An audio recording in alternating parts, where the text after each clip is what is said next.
Thank you, Sev, and thank you, Affinity, for this wonderful opportunity. I, with Sev, laud the work of Affinity. There is no other organization working in the field of interreligious relation that does it the way they do it and promote actual encounter of an ordinary sort between people of all sorts of diversities. I think it's heartwarming. It's one of the few things in life that really continue to give me hope and joy. So with that, thank you very, very much. Okay, Australian religious diversity implications for some socialist policy. There's a rule in this, and that is that questions at any time. Save them to the end, everybody's forgot what you're talking about. If it means the last couple of slides don't get some, it's too bad. So my aim today is to look at the changes in religious diversity, to interpret into light of some, I've got two bodies of data, one of which is so fresh you can't take copies of it. You can't write, well, you can write it down, but it just isn't released yet, but it's utterly fresh. And then to look at some social policy implications. I do wish to acknowledge the traditional owners of the land and pay my respects to their elders past, present, and emerging, because they embody the rich diversity of this land we now call Australia. 40,000, 50,000 years of history, redolent with diversity. About 2.8% of Australians identify as Indigenous. The 19th century gold rush brought more Muslims, we'd had some before, Buddhists, Hindus, Sikhs. The late 19th century was actually quite religiously diverse. Then we took that horrible step backward with the White Australia policy, and you can just watch it in the sense going past it as diversity whited out of our nation. But religious and cultural diversity are part of our deep history. It's what's normal for this whole land. And we're returning to own that, gather that in, and increasingly, and I love to see the way the rich heritage of indigenous cultures is being brought more and more into our experience, including most recently with the Commonwealth Games. I thought that was terrific. It was wonderful. All right, data. I'm a sociologist. You're going to have to put up with this. But this is to me most foundational. It's a sort of religious change through history. It is important to look, where were you born? What was taken to be the way things were when you were born? I was born way back here, but elsewhere. But I suppose Mr. Dutton was born somewhere in here, and his idea of what Australia should look like is shaped by that. Our policymakers have their images of Australia shaped that when you can hear it in their voices. It was redolent in Johnny Howard's voice. He was born back here. But however funny you think it is, back until 1987, British Protestants ruled the roost. If you added Anglicans and PRU, Presbyterians Reformed and Uniting. In the back here, there's some Methodists in there, but we'll forget about them. The point is that group was so strong, it just dominated everything and despised Catholics. And the big difference was between Catholics and Protestants. Well, you start moving up through, and the Anglicans are steadily declining, and Catholics are hanging in there, but declining. PRU are really hiding to nowhere. Pentecostals. Got to watch the census people. They're naughty. They have a categorizing system that is the best in the world, but they don't obey it.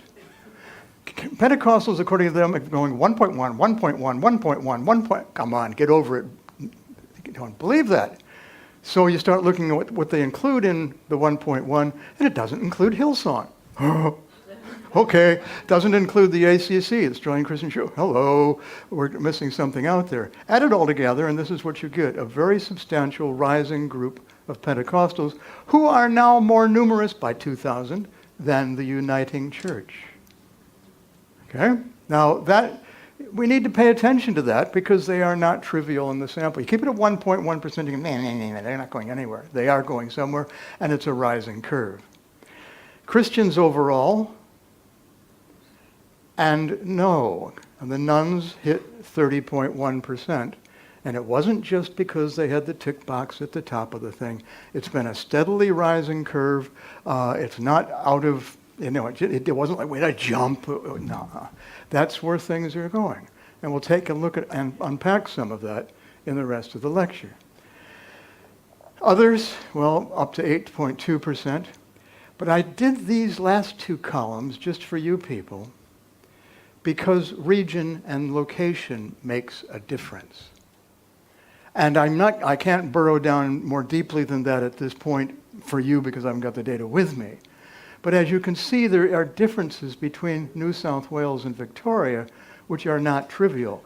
To have a 7 percentage point difference on the percentage Christian is huge.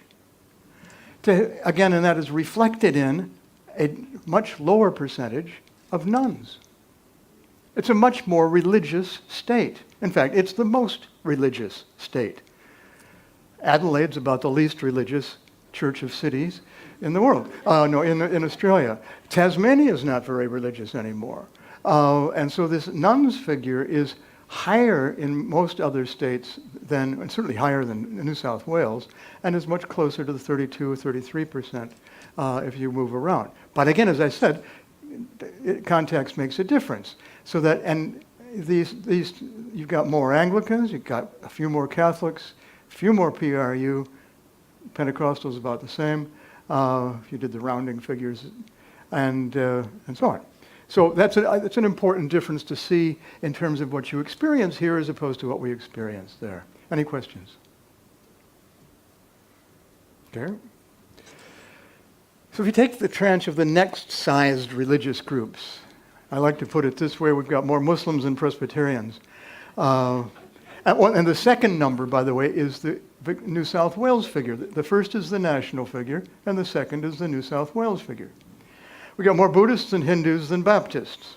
I say that to Americans and they fall over foaming at the mouth. They can't believe it because Baptists are the largest Protestant group by a long shot. But we do. And in this last census, more Sikhs than Jews. So the Jews slipped a notch in terms of their overall ranking in the religious profile of Australia. And of course, this is entirely due to the huge migration from South Asia that we've had in the last 10, 15 years. And Baha'is are also being more numerous partly as a result of that, but mostly Sikhs and Hindus in the religious sphere very much growing in the area. 4 times as many witches as Quakers. And if I show this to people who are under 40, they say, what's a Quaker? And I have to explain that, and people over 40 think witches is a joke, and I have to explain it's not. And pagans, Baha'i, and this is utterly fascinating. 32,000 people wrote in atheists. So anybody wants to tell me that nuns are atheists has got no data in the census to support that. In fact, it's worse than that. Do you know that in 2006, the same number wrote in atheist as did in 2016? That's not growth. That's not a growth industry. That's going backwards. So the whole notion that nuns are anti-religious, no data in the census for that. You aren't under attack from the nuns, even though some people feel that they are. The nuns feel attacked by some of you, but that's different. And agnostics hanging in there about the same. So there has not been growth in these irreligious or anti-religious categories in the census. Even though there was a great move to put in precisely that, it didn't happen. Questions? Your bottom 3 bullets are all Australia rather than New South Wales? Yes, everything on, I'm sorry. That's correct. The bottom 3 are simply Australia, right. Okay, what drives this change? Migration has always driven change in religion in Australia.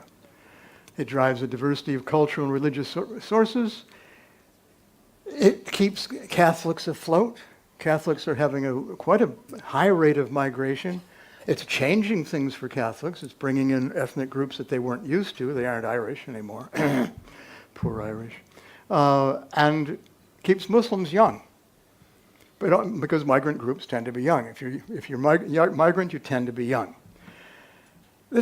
And nuns are, a fair chunk of these nuns are Chinese who've come, had no religion, took no religion, comfortable with no religion, kind of not anti-religious, just that's where they are.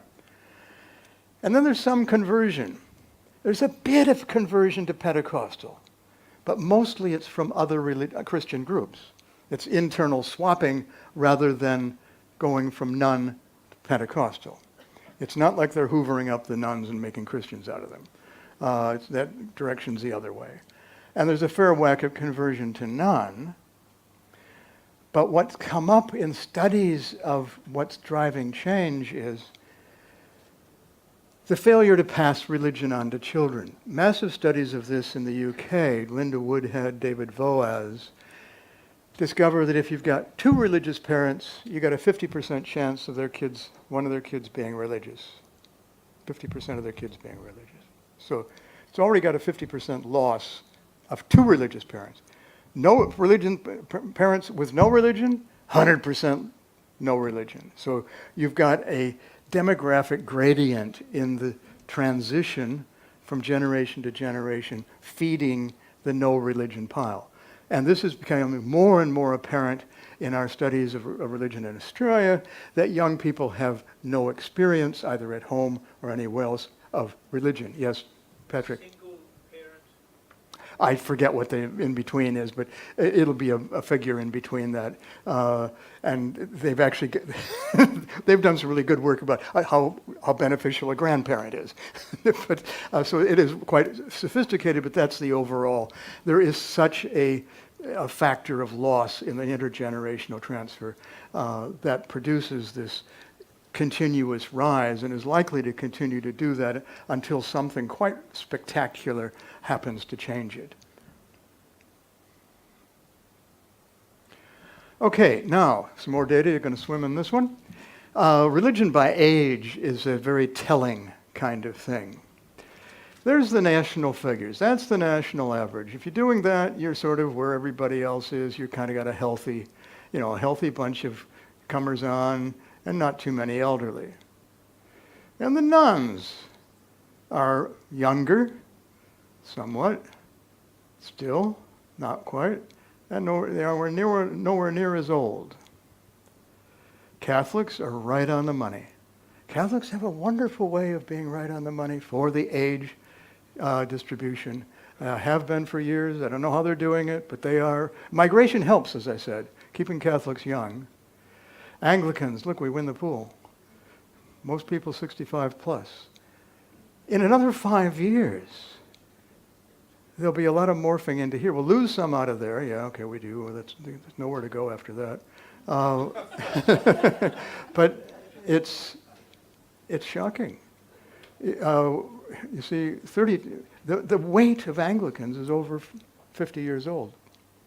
And I can tell you, go to church and you find the weight's over 70, but that's different. These are just people who tick the box. It's not people who actually show up. And the coming on is not looking very good, because this, of course, is where mother fills out the form. Here is where the kid fills out the form. You always get a loss there. Pentecostals, very young, very young. Not too many old, but they haven't been around long enough to get that old. Besides which, maybe you don't age as a Pentecostal. I don't know, maybe. Just stay young forever, right. That's a promise, it's a promise. Hindus are quite spectacularly young here, and that is entirely where you'd expect migrants to fall. It's simply migration, young families, often young men, then bringing other people out, and so they're there. Muslims are very young here. Why? They're making babies. Simple, straightforward. There's migration, but the only way you get to be young here is a reasonably high fertility rate. And so, they're young here, not too many elderly. This group is not going to be bothering us about aged care just yet, but this group is going to be screaming at us for aged care. And if I put the Presbyterians in, they would be just older. And then the Muslims are in here. So it's a very interesting picture about where you can expect things to be, who are likely to be able to produce children. I used to say it was difficult to find a breeding pair of Anglicans. It is difficult, but if you did, they'd probably be Korean. Yeah, Presbyterians will be Korean. But that's the makeup that way. Questions on this one? Yes? Can you explain nation, what those Those are proportions? are the Australian population. The whole population. So in a sense, that's a standard against which you'd measure, is your distribution out of sync with the national average? Thank you. Yeah. Sure. Now we tip it on its side. This is telling in a different way. This one you read down. Of those in these age groups, what percentage are what? So what percentage are 0-14 are here?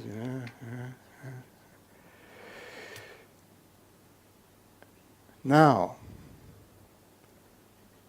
if you look at that line, it's until you get here, nuns are the single largest response category in the census in each age group until 65 plus. That's how distributed it is. People would say to me, oh, the youngs will get over it, they'll get religion later. Doesn't look like it. That goes up, and that just will continue through because these are pre-nun people, still are none. The Catholics, again, the percentage down this way is the way you're supposed to read it, and it's fascinating to see what proportion of these age groups are in those categories. Pentecostals, 4.4, 4.1. And that's running around the 3.7% that there are in the population, etc. Questions on that one? But again, this is very telling to me that the most numerous response category across is none in each age group until 65 plus. And I wouldn't put any money on that continuing. I think nuns might scoop the pools in every age category in the next census. Yes, Is it Clive. possible to break down the statistics and percentages to contributing cultures or ethnicities into? Yes, yes. Oh, it would be, absolutely. No. And within that, let's say, if you were to take the Catholics, break out ethnic background and origin, you'd find a lot of Asian Catholics in there in this area, and you'd find it whitening out as you aged out. The Catholic data over time did show an unaccustomed. The other way, come on! Don't do that to me. I want to go backwards. There we are. Go backwards. Okay. The Catholics experienced an unexpected decline in here. Between these two, and there's always a decline here, but between these in this zone, and the most likely explanation is child abuse stuff, getting on the nose and people popping out of Catholic into probably none. I don't think they're becoming Anglicans. Not that would improve anything much. Yeah. Other questions? So that's the age, and this is the distribution, but yes, you can, the census data are all there. I mean, you get to learn to play it, and you can pick this apart and pull it apart, and because you've got such a large sample to play with, you can do that, and you can look at time of arrival and all of that. It's really quite rich and beautiful. Okay, so I think we're actually experiencing a new Australia. Moving into it, the nuns are the most numerous in each age group, and we just have to sit with that. I mean, that's huge to my mind. It certainly wasn't true in the census before. This is a major change in our overall national profile. I'm not saying that's the way it is in Auburn. Okay? It's not the way it's going to feel in your own hometown. Even if I could pull up, and I didn't have a chance to do the New South Wales difference on this, I expect it would be looking slightly different.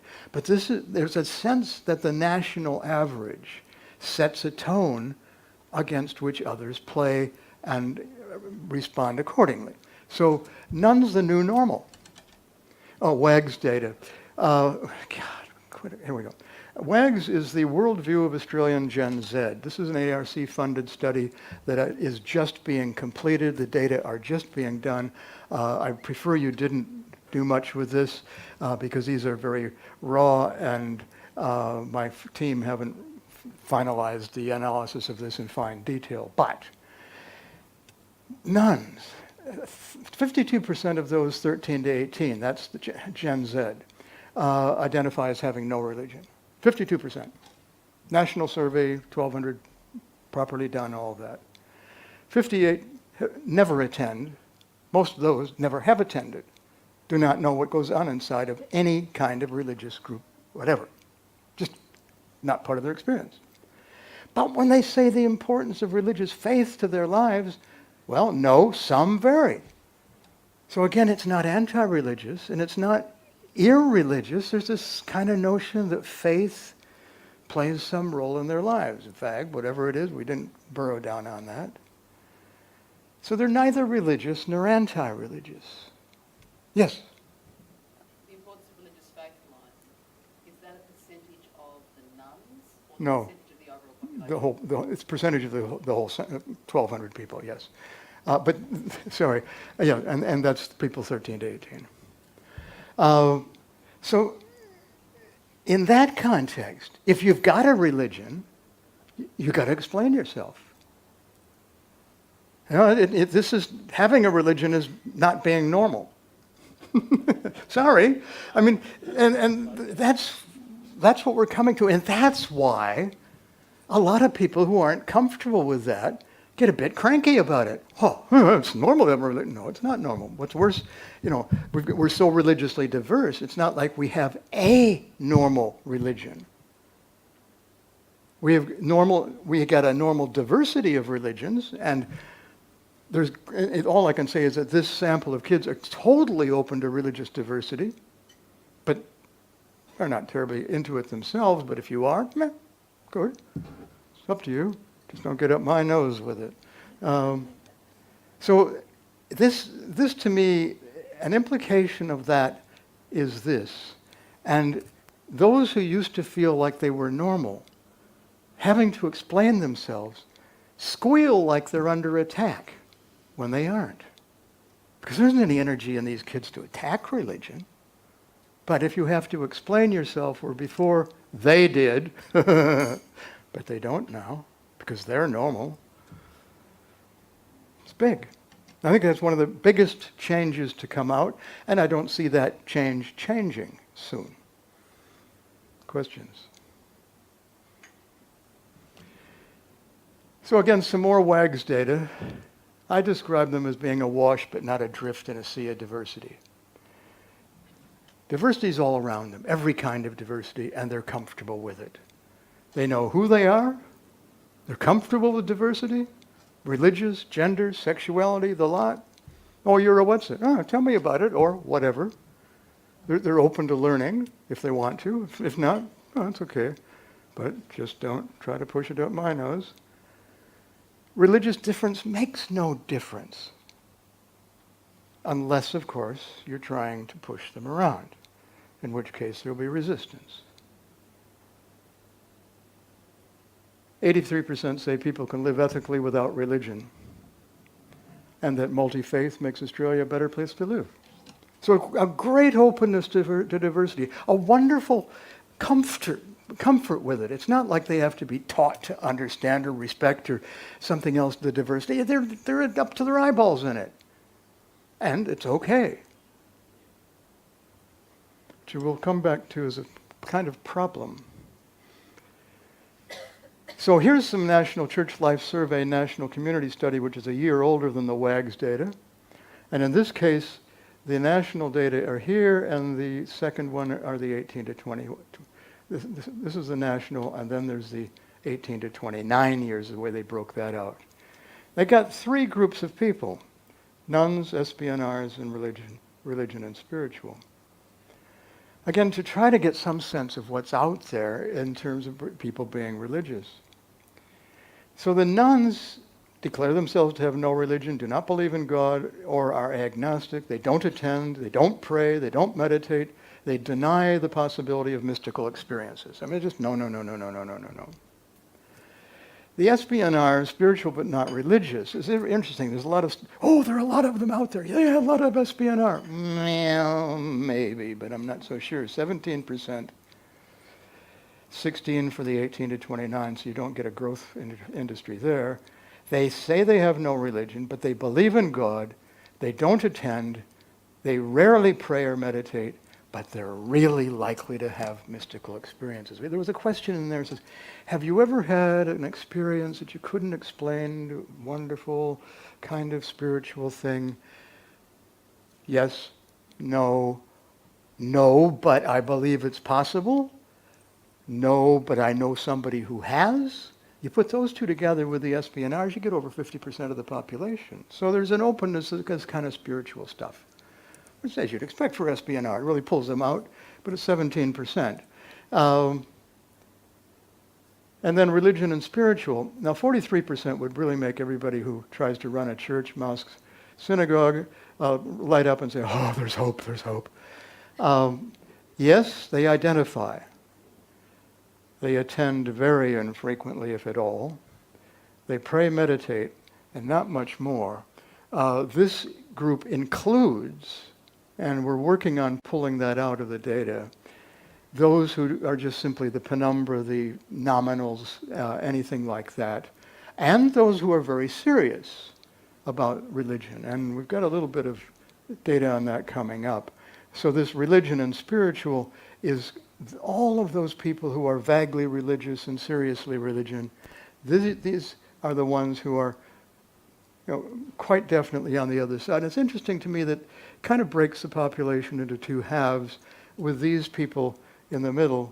The intriguing thing about them is when we push a little bit further, there's an awful lot of Catholic women in there.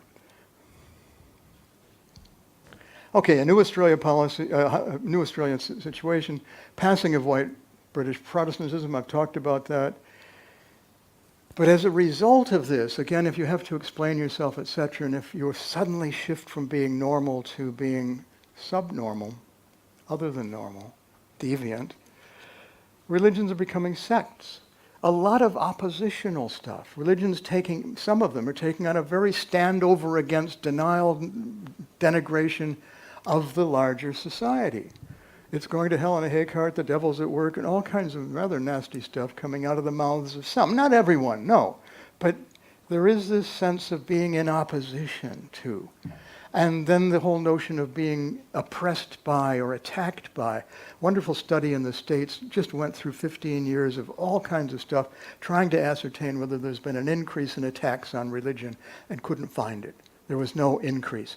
But there was an increase in the feeling of being under attack. I think that would apply in Australia as well, but we haven't done that research yet. We do get some serious alt-right reactionary nostalgia for a world that never was. Some of that's driving this. Some of that's hanging in behind various groups out there, and part of a kind of global conservative reaction driven by Mr. Putin and others. But it's a very interesting thing to look at, this global conservative reaction going on around the world. So we have a new reality, a vibrant youth, hyper-diversity, and religions no longer under control of formally organized groups in the state rather, because it's gone viral everywhere. You want it. The kids, we did focus groups all over Australia in schools, and they knew they would go to the internet to find stuff, but they were very critical in their reading, and they could judge this and that, and were very sensitive in the way they would process information. I was quite impressed with just 13 to 18-year-olds, but they were not falling for anything, nor were they just dismissing everything out of hand. But if they wanted to do something about religion, they'd go to the internet pretty first. They might ask their parents, but probably not, and certainly wouldn't be inclined to go to clergy because they're too far away from them. But so the religion out of the control, it's out there, it's happening. There's all kinds of stuff going on. And that in itself is we're trying to get our ears close enough to these people to figure out what was going on was one of the challenges, and we're still teasing that out. It is, in a sense, more spiritual. And not in this census, but in the census before, there was a radical change in that more people answered a religion question, including none, than had been before. So that religious identity had become more salient in some ways. We've got the continued presence of persons, religious and communities, who take their religion very seriously indeed. And these are, there are far fewer nominals. The nominal, a lot of the loss amongst Anglicans, and certainly the PRU group, is the loss of the nominals, because people haven't got the energy to be bothered anymore. But those who are still there are very committed, understanding, and willing to learn more. And these include Christians, Buddhists, Muslims, Hindus, Sikhs, Jews, Baha'is, and a host of others. There are all kinds of people out there taking their religion seriously and getting, in some cases, very good education within it. Sometimes it's very thin. But it's happening. And our guess is 12%. 12% of the population will be taking their religion quite seriously. It might go up as high as 15, but it depends on what other questions we put in to try to ascertain how this is working out. But at the moment, it's looking like 12%. And it's not a hangover from the past. Yeah, okay, John. Yeah. Just on that 12% figure, I read a figure a few years ago that identified a figure around that, around 12 to 14%, as being a common number for positive identity with a particular cultural vehicle, whether it be commitment to the theatre or commitment to symphony orchestras or whatever, that there was this sort of base figure of committed persons, and it was at around that figure. And you think it's the same 12%? Not the same. No, I'm sorry. That's what we're trying to figure out. In fact, we're teasing the data a variety of ways to see whether that 12% here is the same as the 12%. What are the overlapping Venn diagrams of people that pop up that way? Yes, it's fascinating. Yes. I noticed you've got the word post-secular there, and I'm very familiar that it's been widely used within the UK, but I recall coming across a number of Australian sociologists, I think, who were very wary of using that term because they thought it might be a backdoor entrance for people really meaning the Christian faith should come, a certain type of Christian faith should come back. So is that post-secular language now being used more widely within Australian sociology? Now it's argued all over the place. It's a completely contested category. But you're right that some say, well, if you're saying post-secular, are you saying what was before is coming back now? That's why I said it is not a hangover from the past, but a very 21st century religious reality. The people who are serious about their religion now don't smell like 1950s Anglicans, do not smell like, they just don't. It isn't that kind of faith. It is very much IT, social media savvy. It's informed at various levels. It's articulate in a particular set of ways. We encountered it. We did do a variety of religiously based schools and found, again, very IT savvy, very informed, very articulate. And whereas the problem with this 12% that you keep finding is you can find 12% that are against most anything. They're pretty nasty people. They're the ones that don't want any more refugees, et cetera, et cetera, et cetera. But whether they're the same ones, we haven't quite determined. So that this religious spectrum is as wide as it's ever been. And it takes a whole variety of ways of connecting, whether it's just people like me who like reading Richard Rohr on the on the internet, et cetera, et cetera. But it needs to be studied because it's a new and powerful way of being, but it's not a kind of thing that's going to take over and become the sort of power associate of federal government to either do this or that or chivvy things that way or the other. They're much more much more marginal. And the problem with marginality, of course, is given our electoral system with a big body of voters in the... How much time? Gone. Oh, no, terrible.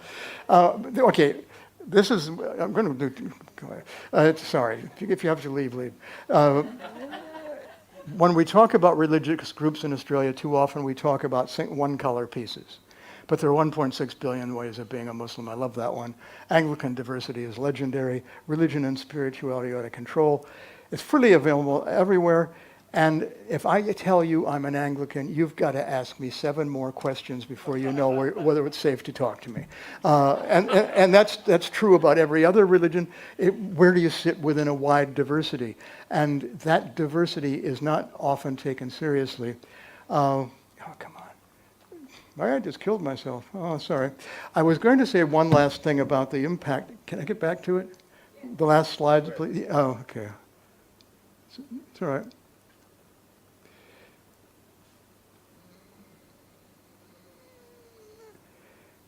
We've got 3 groups in the society. Sort of, in the 50s and 60s, it was British Catholics getting on, Protestants rather, getting on with Irish Catholics, and it was called the ecumenical movement, trying to understand each other.